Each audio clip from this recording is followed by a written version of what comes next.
बिस्मिल्लाहिर्रहमानिर्रहीम। अस्सलाम वालेकुम नाज़रीन, हालात हज़रा पे मबनी प्रोग्राम ग्राउंड रिपोर्ट में आप सभी का इस्तकबाल है। मैं हूं आपका मेज़बान तजम्मुल और मेरे साथ हैं वीडियो जर्नलिस्ट आबिद कादरी। नाज़रीन, मामूल के मौज़ूआत के अलावा सियासी तजज़िये में आज हम बात करेंगे अपनी पार्टी के लीडरान का सड़कों का रुख करना क्या माने निकाले जा सकते हैं। 365 दिन मुकम्मल होने के बाद अपनी पार्टी ने बुनियादी मसाइल पानी, बिजली, सड़क, सेहत, महंगाई को लेकर आज धरना या एहतजाज किया। इसके बारे में मज़ीद तफसीलात से बातचीत करेंगे। इसके अलावा महबूबा मुफ्ती साबिक वज़ीर आला को ईडी ने तलब किया था, लेकिन उसके बाद कानूनी चाराजोई से बड़ी राहत मिली और महबूबा मुफ्ती को फिलहाल ईडी के इस बुलावे को थोड़ा सा ठहराव मिल गया है। इसके अलावा खबरें और भी है। Inspector general of police Kashmir range ने आज प्रेस कॉन्फ्रेंस से किया खिताब। कहा शुमारी कश्मीर के सोपोर में अलबदर का चीफ कमांडर मारा गया। और भी कुछ मामला थे। आईजीपी की प्रेस कॉन्फ्रेंस में कुछ अहम बातें भी उन्होंने सामने रखी। लेकिन शुरुआत करते हैं जम्मू कश्मीर से अभी तक की सबसे बड़ी खबर के साथ। नाज़रीन, जम्मू कश्मीर में जब हम महकमे तालीम की बात करते हैं तो बड़ी कोशिश की गई कि सदर ज़िला मकामात और तहसील सदर मकामात पर बड़े पैमाने पर लाइब्रेरीज तामीर की जाएंगी। लेकिन ताज़ा तस्वीरें आपको दिखाते हैं 1978 से लेकर अभी तक संग बुनियाद रखने के बावजूद भी इस लाइब्रेरी में बुनियादी सहूलियात ही नहीं है, किताबों का नाम तो दूर है। चलते हैं पटन और हमारे साथी राही निसार की इत्तला है कि इलाके में 1978 में लाइब्रेरी के बाज़ाब्ता तौर पर इफ्ताह का रस्म पूरा किया गया, लेकिन उसके बाद अभी तक ना ही इस लाइब्रेरी में किताबें रखी गई हैं और न ही मकामी लोगों ने इसमें दिलचस्पी का मुजाहरा किया। इस ज़िम्मन में मुतल्लिका ऑफिसर ने राही निसार के साथ बातचीत करते हुए कहा कि हमने बड़ी कोशिशें की लेकिन मकामी लोगों ने दिलचस्पी का मुजाहरा नहीं किया। नाज़रीन, ये बात इंतहाई अहम इसलिए है कि जम्मू कश्मीर में higher secondary level, college level, university level तक जिस तरह से मरकज़ और जम्मू कश्मीर यूटी सरकार कोशिशें कर रही है कि बहुत ज़्यादा बेहतर तरीके से तालीम को आम किया जा सके। यहाँ तक कि तालीमी बालिगान सेंटर भी किसी वक्त में काम करते थे, वो भी तकरीबन काम करना ख़त्म हो गए हैं। अब लाइब्रेरी के लिए बड़ी कोशिशें की जा रही है। जम्मू, श्रीनगर और मुतअद्दिद इलाकों में लाइब्रेरीज़ को दोबारा खोलने की कोशिशें की जा रही है, लेकिन आवाम की दिलचस्पी न होने की वजह से ये लाइब्रेरीज़ अभी भी पढ़ने वालों के मुंतज़िर हैं। ये तहसील लाइब्रेरी है। ये 90 साल हो गए इसको एस्टेब्लिश हुए यहाँ पे। जी, यहाँ पे 7,000 के करीब 8,000 के करीब बुक्स हैं। बहुत अच्छी बुक्स हैं, इतनी अच्छी कलेक्शन है। रिलीजियस बुक्स हैं, हिस्ट्री कश्मीर पे, इवन की नीट्स एंड जेई जो बच्चों को आजकल ज़रूरत होती है उनकी हैं। बहुत अच्छी अच्छी कलेक्शन है यहाँ पे। बुक्स का अपना मज़ा होता है। मोबाइल का ठीक है, आपको जल्दी जल्दी मिल जाता है सारा मटेरियल, लेकिन बट जो बुक का मज़ा है वो मोबाइल से नहीं। कोई भी आ सकता है यहाँ पे।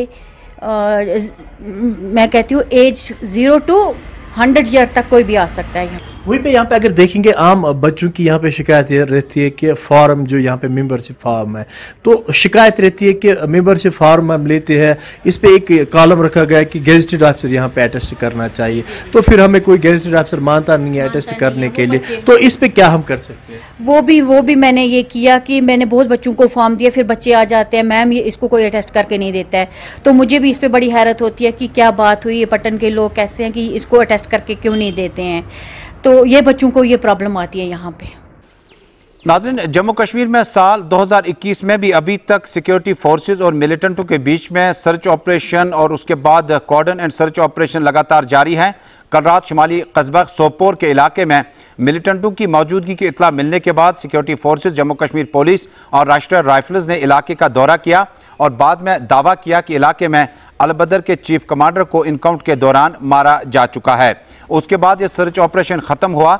इसी बीच में inspector general of police Kashmir zone Vijay Kumar ने आज पुरहजूम प्रेस कॉन्फ्रेंस से खिताब करते हुए कहा कि जम्मू कश्मीर में अलबदर का चीफ कमांडर मारा जा चुका है और पथराव करने वालों को बख्शा नहीं जाएगा। और साथ ही उन्होंने कहा कि PSA के तहत अभी भी कुछ नौजवान बंद हैं, लेकिन उन्होंने कहा कि हालात में सुधार बेहतर तरीके से आने लगा है। Inspector general of police Kashmir zone ने प्रेस कॉन्फ्रेंस में मजीद कहा, सोपुर पुलिस को पता चला था कि तुजर एरिया में गनी ख्वाजा और उसके 2 एसोसिएट छिपे हुए हैं। सोपुर पुलिस CRP आर्मी को इन्फॉर्म कर दी और सबसे पहले सोपुर पुलिस गई मौके पर। जो ही कॉर्डर लगाने का प्रयास किया गया, अंदर से फायर आया, इनकाउंटर शुरू हो गया। बाद में आर्मी CRP ज्वाइन कर लिया ऑपरेशन को और इनकाउंटर के दौरान गनी ख्वाजा मारे गए। और वहाँ से हम लोग को जैसा खबर मिला है कि 2 टेररिस्ट कॉर्डन लगने के टाइम भाग गए थे। इसका बैकग्राउंड यह है कि 2000 में ये पाकिस्तान गया था ट्रेनिंग करने के लिए, फिर 2002 में वापस आया और 5 साल तक एक्टिव रहा बारामूला नॉर्थ कश्मीर में। उसके बाद 2007 में पुलिस ने इसको अरेस्ट किया, ये जेल में रहा, PSA भी इसका हुआ, फिर 2008 में रिलीज हो गया और 2008 से 2018 तक यानी दिसंबर 17 तक ये OHW का काम करता रहा, मिलिटेंट के लिए स्लीपर सेल का काम करता रहा और फिर जनवरी 2018 में फिर से ये एक्टिव हो गया। 5 अगस्त 2019 के बाद यह HM छोड़ के अलबदर का चीफ बन गया और जैसा हम सब जानते हैं कि 2020 से पाकिस्तान के इशारे पर अलबदर को फिर से एक्टिवेट किया गया और बहुत सारे टेररिस्ट रैंक में नए लड़कों को भर्ती किया। साउथ कश्मीर खुद जाके ये शोपियान पुलवामा डिस्ट्रिक्ट में अलबदर को एक्टिवेट किया। जितने भी नए लड़के टेररिस्ट मारे गए अलबदर का इसी के थ्रू रिक्रूट हुआ है। और उसके अलावा दूसरा इसका काम होता था कि जो पाकिस्तान से नया ग्रुप आता था उसको हंदवारा कुपवाड़ा एरिया में रिसीव करता था और उसको नॉर्थ कश्मीर साउथ कश्मीर में फर्दर प्लेस पर लोकेट करते थे। यह पुलिस सिक्योरिटी फोर्स दोनों के लिए बहुत बड़ी कामयाबी है, क्योंकि ये लॉजिस्टिक सपोर्ट देने में, पॉलिसी बनाने में, किस पर अटैक करना है, कहाँ मिलिटेंट को डिप्लेस करना है, कहाँ रिसीव करना है, इनका बहुत अहम इसका रोल था।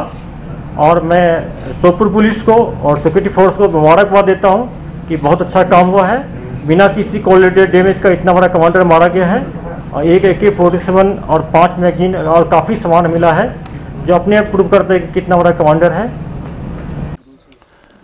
नाज़रीन, PDP की सरबराह महबूबा मुफ्ती को ED की तरफ से तलबी के बाद उन्होंने दिल्ली हाई कोर्ट का दरवाज़ा खटखटाया था और दिल्ली हाई कोर्ट में आज इस केस की समाअत हुई, जिसके बाद ED को यह बताया गया कि महबूबा मुफ्ती के खिलाफ कोई भी बड़ा जुर्म नहीं है जिससे ED को तलब किया जा सकता था। लेकिन उसके बाद जो कुछ हुआ उसमें अभी तक कन्फर्म नहीं है कि महबूबा मुफ्ती पर इल्ज़ामात किस कदर हैं। इसके बाद दरखास्त जो थे जस्टिस DN पटेल की सरबराही में बेंच के सामने समाअत के लिए रखी गई। मुलजिम के खिलाफ कोई भी केस बेहतर तरीके से नहीं पाया गया और कोई भी शेड्यूल जुर्म नहीं देखा गया, जिसके बाद महबूबा मुफ्ती को इस केस से राहत तो मिली, लेकिन कितनी? सनम आजाज की यह रिपोर्ट। कश्मीर वादी के सियासत में छाए जमूद में पिछले हफ्ते बड़ी खबर निकल के यही आई कि महबूबा मुफ्ती को ED का बुलावा आया है और 15 मार्च की तारीख पे महबूबा मुफ्ती को दिल्ली बुलाया गया है। कुछ सबका हिसाब किताब पूछा जाएगा और महबूबा मुफ्ती के साथ साथ दूसरे सियासतदानों ने इस सारे मामलात पर कहीं न कहीं ED को कटघरे में खड़ा करने की कोशिश की, मरकजी सरकार को पर भी निशाना साधा और जम्मू कश्मीर से लेकर दिल्ली तक हालात और ED के छापामारों के साथ साथ एजेंसियों के रोल पर सवालात भी उठाए। महबूबा मुफ्ती की जमात के हर फर्द ने तकरीबन ट्वीट भी किया, सोशल मीडिया पर भी लिखा। नेशनल कॉन्फ्रेंस के फारूक अब्दुल्ला ने भी बात की।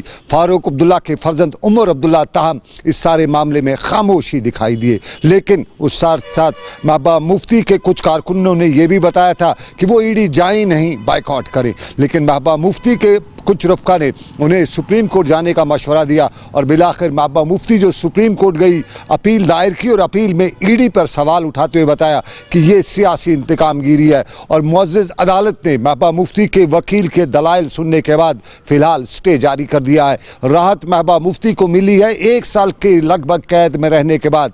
महबूबा मुफ्ती को जब रिहा हुई थी तो उसके बाद तेज़ तरार बयानात उसके आना शुरू हुए थे और वहीं पर महबूबा मुफ्ती से पहले फारूक अब्दुल्ला को ED 1-2 बार बुला ही चुकी है। फारूक अब्दुल्ला के आगे और पीछे की कहानी कहीं न कहीं ED के बुलावे को कहीं न कहीं सूट तो करती है, लेकिन महबूबा मुफ्ती को क्यों बुलाया गया, ये वो सवाल जो कई हल्के पूछ भी रहे थे, सवाल उठाए रहे थे। फिलहाल महबूबा मुफ्ती को रिहाई या यूं कहें तो राहत नसीब हुई है और इस राहत के बाद महबूबा मुफ्ती के आगे के तेवर क्या रहते हैं ये भी अपनी जगह पे है, क्योंकि महबूबा मुफ्ती के क्लोज हल्के ये भी बता रहे हैं कि जो तेवर महबूबा मुफ्ती ने अपनाए हैं उन तेवरों का कुछ न कुछ से चुकाना भी पड़ेगा। आबिद कादिर के साथ सनम एजाज, श्रीनगर, कश्मीर। इधर नेशनल कॉन्फ्रेंस की खवातीन विंग ने भी आज से बाज़ाब्ता तौर पर श्रीनगर के नवाइज सुबह ऑफिस में खवातीन के लिए मेंबरशिप ड्राइव का आगाज किया। इस मौके पर साबिक मेंबर असम्बली हल्का इंतखाब हवा कदल और विमेंस विंग की सरबराह एडवोकेट शमीमा फिरदौस, इंजीनियर सबिया कादरी समेत कई अहम लीडरान मौजूद थी। इस मौके पर उन्होंने कहा, नेशनल कॉन्फ्रेंस 35 से 370 की बहाली के लिए अपनी जदोजहद जारी रखेगी। नाज़रीन, ये ताज़ा तस्वीरें हैं जनूबी कश्मीर के ज़िला पुलवामा में। अभी तक आपने देखा होगा कि महकमा PDD में तैनात मर्द मुलाजमीन जो कि आर्जी तौर पर मुलाजमत इख्तियार कर चुके हैं, अपने वादों के खिलाफी के बाद सड़कों का रुख करते नजर आए। आज ज़िला पुलवामा में खवातीन मुलाजमीन ने अपना एहतजाज दर्ज किया। उन्होंने कहा कि आलमी खवातीन का दिन मनाने का मकसद अपनी जगह, लेकिन हकूक़ की सल्बी को कौन वापस लौटाएगा। उन्होंने कहा कि हमने भी बड़े मुश्किल और कठिन हालात में महकमा का साथ दिया, लेकिन हमारे हकूक़ जो हैं वो सल्ब किए गए। उन्होंने फौरी मुदाखलत की ज़िला एडमिनिस्ट्रेशन से अपील की है। बिजली डिपार्टमेंट में एज PDL TDL काम कर रहे हैं। सर, हमारा मसला ये है कि हमारे वेज जो ऊपर से आए हैं वो हमें रिलीज़ नहीं किए जा रहे हैं, जबकि लड़कों को वो रिलीज़ किए गए हैं, लेकिन हमें नहीं, हमें ये बताया जा रहा है हमारे वेजेस ऊपर से आए हैं, लेकिन एसपी साहब ने हमारे वेजेस रोक रखे हैं। ये कह कर के हम डॉक्यूमेंट्स देखेंगे, लेकिन सर जब हम वहाँ गए हैं हमने उनको सारे डॉक्यूमेंट्स दिखाए भी हैं, लेकिन तब भी वो कुछ ना कुछ बता रहे हैं। कोई ना कोई डॉक्यूमेंट वो एक्जन साहब को लेटर भेज रहे हैं कि हमें ये भेजो, हमें फलाने डॉक्यूमेंट भेजो। अब एक्जन साहब भी हमें नहीं मान रहा है कि वो कहता है शायद वो ये मसला हल नहीं करना चाहता है। वो भी सर हमें एक दफ्तर से दूसरे दफ्तर से तीसरे दफ्तर जाना पड़ता है। गवर्नर साहब से अपील है हमारी कि हमारे वेज जो हैं वो रिलीज़ किए जाए। मैंने इनसे जॉब प्रोफाइल मांगा था, उनके ओरिजिनल ये मांगे थे ना, इनको किसने लगाया, ओरिजिनल अथॉरिटीज़ जो चीफ इन्होंने मांगी थी। लेकिन जब मैंने उनसे मांगी थी वो मेरे ख्याल में 2020 में मांगी थी, तो 6 महीने तक वो they couldn't produce that original authorities. फिर आफ्टर 6 मंथ्स उन्हें कुछ वो लाई और एक ही एक्शन वो नज़ीर साहब जो 15 दिन के लिए STD के लिए एक्शन थे उसके मार के, बाकी डाउन बिलो किसी को नहीं, न किसी सब्जेक्ट को नहीं। इसीलिए मैं वो डाउटफुल लगा, तो मैंने इनको एक्सेप्ट नहीं किया। मैंने चीफ को लिखा ये डाउटफुल है। आपने देखा मैंने आपको जस्ट ले लिया एक ही साइड पे, अगर आप चाहें मैं हर एक साइड पे ले जाऊँगा आज ही। ऐसा है कि जॉब प्रोफाइल देखना है और ये देखना है जेन्युइनिटी है कि नहीं है। जेन्युइन होनी चाहिए तो मैं भेजूँगा, जेन्युइन नहीं है तो मैं नहीं भेजूँगा। म्यूनसिपल कमेटी अशमकाम के लिए अरफात अहमद को बिला मुकाबला आज सदर मुंतखब किया गया। बड़ी तादाद में इस मौके पर वोटरान भी मौजूद थे और इस मौके पर बइत्तेफाक राय अरफात अहमद को सदर मुंतखब किया गया। सदर मुंतखब होने के फ़ौरन बाद गुलिस्तान न्यूज़ नेटवर्क के नुमाइंदे के साथ बातचीत करते हुए अरफात ने उम्मीद जाहिर की कि अशमकाम और इसके आसपास में जो भी मामलात म्यूनसिपल हदूद के अंदर आते हैं, म्यूनसिपल कमेटियों के आसपास आते हैं, उन्हें हल करना उनकी पहली तरजीहात में शामिल होगी। जो भी इस पोस्ट और पोजीशन में रूल्स के तहत हमारे पास पावर्स हैं, उनसे ज्यादा पावर पे हम बिलीव नहीं करते, हम खिदमत पे बिलीव करते हैं। तो प्रायोरिटीज क्या रहेंगी? प्रायोरिटीज है यहाँ पर अशमुकाम की टोपोग्राफी एक अलग तरीके की है और यहाँ की एक खसूसियत भी है रिलीजियस टूरिज्म के हिसाब से। हमारी प्रायोरिटी ये रहेगी कि हम अशमुकाम को हेरिटेज टूरिज्म का दर्जा दिलवाएं और इसको पूरे मुल्क में और इसके साथ साथ यूनेस्को में भी पूरे तरीके से इसका केस लड़ेंगे ताकि इसको हेरिटेज टूरिज्म का दर्जा मिले और उससे यहाँ की जो फेस लिफ्टिंग होगी, यहाँ के अवाम की जो खिदमत होगी वो भरपूर तरीके से हो पाएगी और उसके बाद हमें शायद उतना कुछ करने की जरूरत नहीं है क्योंकि बहुत सारे काम फिर खुद ब खुद हो जाएंगे। नाज़रीन, श्रीनगर म्यूनसिपल कॉरपोरेशन के मेयर जुनैद अजीम मत्तू और कमिश्नर अतहर अहमद की क़यादत में आज शहर श्रीनगर के मुतअद्दिद इलाकों का दौरा किया गया और पहले मरहले में कई इलाकों को शॉर्टलिस्ट किया गया जहां पर कूड़ा कचरा अपने डोर स्टेप से उठाने के लिए म्यूनसिपल कॉरपोरेशन के मुलाजमीन वहां तक पहुंचेंगे ताकि स्वच्छ भारत और सफाई सुथराई के काम में कोई खलल आन न पड़े। इन इलाकों में जो पहले मरहले में इलाके शॉर्टलिस्ट किए गए हैं, इन इलाकों में करनगर, हुमामा, लाल बाजार और शालीमार शामिल हैं, जबकि शुरुआत सेंट्रल कश्मीर के ज़िला बडगाम और श्रीनगर के बीच में इंतहाई खूबसूरत इलाका हुमामा से किया जाएगा। डिप्टी कमिश्नर कुपवाड़ा इमामुद्दीन ने आज द्रगमुला कुपवाड़ा का खुसूसी दौरा किया। दौरे के दौरान उनके हमरा जिला इंतजामिया के सीनियर अफसरान भी मौजूद थे। इमामुद्दीन ने इस मौके पर कहा कि लोगों के मुश्किलात हल कराने के लिए उन्होंने अफसरान पर जोर दिया कि वो तनदेही के साथ काम करें। द्रगमोला और आसपास के इलाके में लोगों को बड़े पैमाने पर मुश्किलात का सामना है, लेकिन हर वक्त जिसमें पानी, बिजली, सड़क, सेहत और कई दीगर डिपार्टमेंटों से मुंसलिक मामलात हैं, उन्हें हल कराने में अभी तक एडमिनिस्ट्रेशन ने ज़्यादा साथ नहीं दिया। डिप्टी कमिश्नर ने ऐलान किया कि कुछ मामलात हम मौके पर ही हल करेंगे और कुछ मामलात दफ्तर में बैठने के बाद हल किए जा सकते हैं। मैन जो आपने नोट किया होगा वाइल कवरेज कि भाई पानी, बिजली और ख़ासकर लालपुर इरिगेशन कैनाल का जो इशू यहाँ पे उठा, उसके अलावा स्कूल बिल्डिंग का जो हायर सेकेंडरी स्कूल जो यहाँ पे है उसकी बिल्डिंग का इशू उठा, ये सारी चीज़ें जो हैं हमने प्रायोरिटी पे करनी है। और जो आर्गूमेंटेशन ऑफ रिसीविंग स्टेशन जो इनने कहा, तो उसके सिलसिले में भी हम पीडीडी डिपार्टमेंट को वाज़ेह डायरेक्शंस दे देंगे और पीएचई डिपार्टमेंट के जल शक्ति में ऑलरेडी हमारे डीपीआरस बने हुए हैं, उनको भी इंश्योर करेंगे टाइम बाउंड तरीके से वो करें। और प्लस उसके अलावा जो स्कूल बिल्डिंग का मसला है, हम डायरेक्टर वो जो शिक्षा का है वो उनसे उठाएंगे हम मसला, और जहाँ पे लैंड अवेलेबल नहीं होगी उसको यहाँ ट्रांसफ़र करा के, यहाँ चूँकि लैंड अवेलेबल है और उन्होंने कहा कि काफ़ी लैंड अवेलेबल है, उसमें कराएंगे। और तीसरा एक बड़ा इंपॉर्टेंट इशू यहाँ पे उठा था कि ये कह रहे थे कि रेवेन्यू कम्प्लेक्स, एडमिनिस्ट्रेटिव कम्प्लेक्स द्रगमुला में बनना चाहे, क्योंकि यहाँ पे कई ऐसे डिपार्टमेंट हैं जिनके ऑफिस लोकेटेड हैं, वो ऑलमोस्ट सारे ही रेंटेड बिल्डिंग्स में। उसको भी हम लैंड जहाँ इनकी अवेलेबल है 29 कनाल के करीब इन्होंने जो इशू उठाया उसको हम खुद भी विज़िट करेंगे, देखेंगे। तो अगर उसमें पॉसिबिलिटी होगी तो हम उसमें एक डीपीआर बना के गवर्नमेंट की नॉलेज में पहुंचा देंगे और रेवेन्यू डिपार्टमेंट को वो सबमिट करेंगे, ताकि उसको रेवेन्यू कॉम्प्लेक्स को, एडमिनिस्ट्रेटिव कॉम्प्लेक्स की बड़ी ज़रूरत है। नाज़रीन, नौगाम श्रीनगर में एक ख़ानदान को आग की एक होलनाक वारदात में ज़बरदस्त माली नुकसान उठाना पड़ा था। उसके बाद एक बार उन्होंने दफ्तरों के चक्कर काटे, लेकिन अभी तक उतनी ज़्यादा मदद नहीं मिली। हमारे साथी इरफान फाजिल के साथ बातचीत करते हुए फैमिली मेम्बरान ने कहा, अब जाएं तो किसके पास जाएं, और जो कुछ था वो ख़त्म हो गया।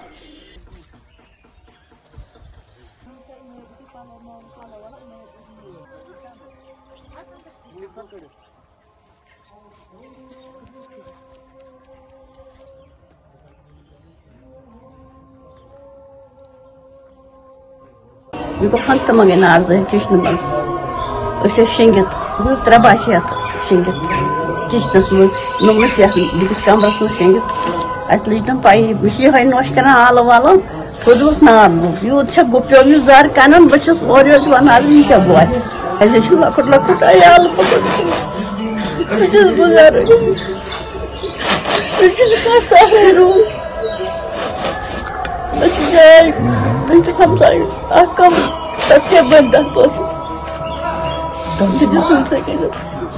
बंद सरकार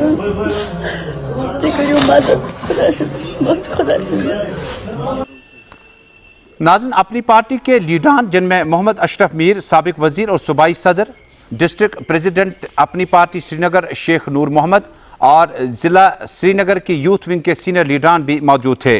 डायरेक्टर CAPD के दफ्तर वाक़या शहीदगंज में आज अपना एहतजाज दर्ज किया और मेमोरेंडम डायरेक्टर मौसूफ की नोट्स में लाया। इस मौके पर मेमोरेंडम में कहा गया कि मटन डीलर्स के मसाइल हल करने के लिए डायरेक्टर ने अपना रोल कहां पे अदा किया।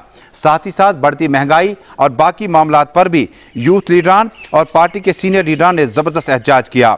आपको याद दिलाना चाहूँगा कि अपनी पार्टी को बने ठीक 366 दिन हो गए। 367वें दिन में अपनी पार्टी ने दोबारा अपनी सियासी इनिंग का आगाज़ सड़कों पर आकर एहतजाज की सूरत में किया। इसके बहुत सारे माने निकाले जा सकते हैं।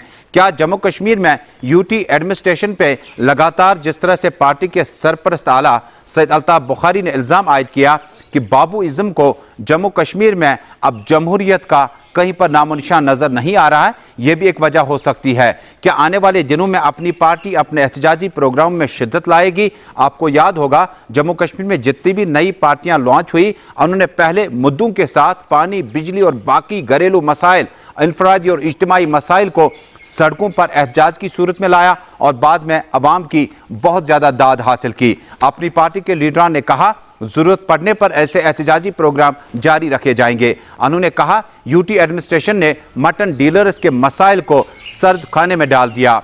क्या इसका माने ये निकालें कि 5 महीने से श्रीनगर शहर और डिस्ट्रिक्ट हेडक्वार्टर्स, जम्मू शहर और बकिया इलाकों में मटन मौजूद न रहने की वजह से गोश्त की कमी का एहसास किन लोगों को होगा? शादियों के प्रोग्राम और बाकी प्रोग्राम में गोश्त का इस्तेमाल होता है और इसके अलावा नवरोज, नवरात्रा और बड़े दिन भी आ रहे हैं जिसमें गोश्त को काफी कम पाया जा रहा है। इस मौके पर सीनियर लीडर ने कहा, पार्टी सरबराह की हिदायत पर आज एहतजाज था, हमने मेमोरेंडम पेश किया। पहले दिखाते हैं मोहम्मद अशरफ मीर जो कि साबिक वजीर और अपनी पार्टी के सीनियर नायब सदर है, उन्होंने जरा इब्लाग को इस बात को किस तरह से आगे बढ़ाया।